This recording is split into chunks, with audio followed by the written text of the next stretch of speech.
Today's our nation marks the 22nd anniversary of the September 11th attacks. We mourn the loss of some 3,000 Americans who were murdered by terrorists. It was one of the darkest days in our history.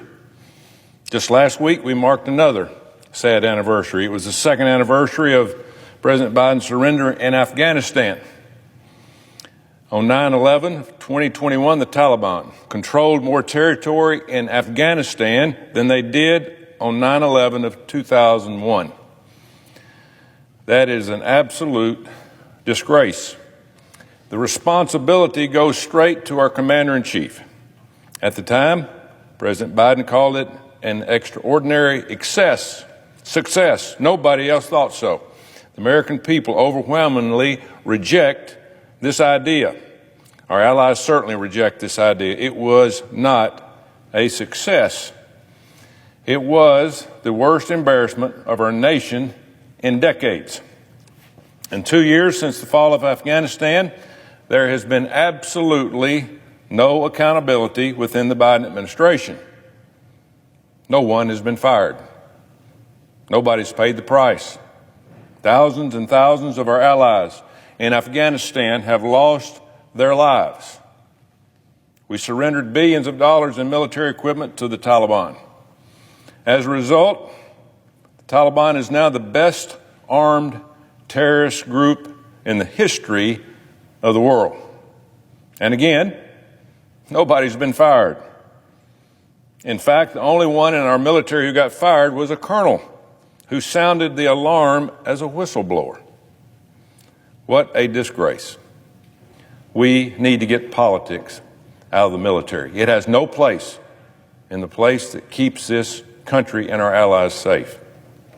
The widespread perception that our military has gone woke under Joe Biden is driving away recruits. They're not signing up. Unfortunately, that perception is becoming more and more justified. Unlike my hold, recruiting is a real crisis as we speak. We need the best of the best in our military. And generally speaking, that's exactly who we have. We have the best of the best in our military. We do not need political or ideological motivated people in our military. We do not need political activists in the Pentagon. We need a military that is focused on its mission of fighting and winning wars, nothing else. That's their job. We depend on that. I still believe that our military is the best fighting force this world has ever seen. I still believe that our military has been the greatest force for peace of the last 75 years. All of the false attacks on me, including the Senate floor, they do nothing to change those facts. All of the false attacks on me do nothing except to strengthen my resolve. For my entire life, I have held the United States military as sacred in the blood of the fallen heroes. If we allow our military to become political, then we will have done a disservice to every one of the people that have fought and died. So if my Democratic colleagues in the Biden administration continue to inject politics in our military, then our children, our grandchildren will have to live in a much more dangerous world. I notice the absence of a quorum.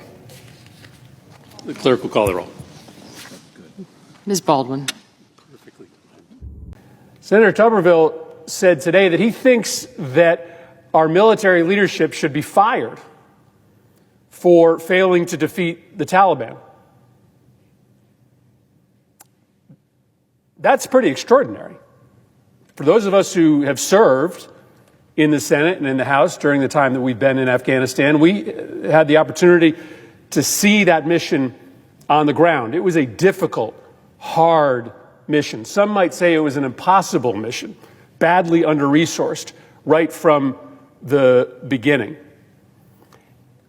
But the idea that our soldiers or our military leadership, captains, lieutenant colonels, generals, should be fired because they couldn't perform a mission that was likely impossible, that, frankly, will have an even bigger chilling effect than Senator Tuberville's hold on military promotions.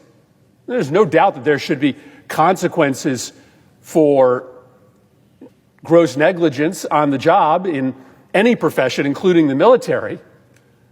But for any of us who saw the work being done in Afghanistan, our military, from the top down, they were doing the best they could under difficult circumstances. Refusing military promotions apparently isn't cruel enough.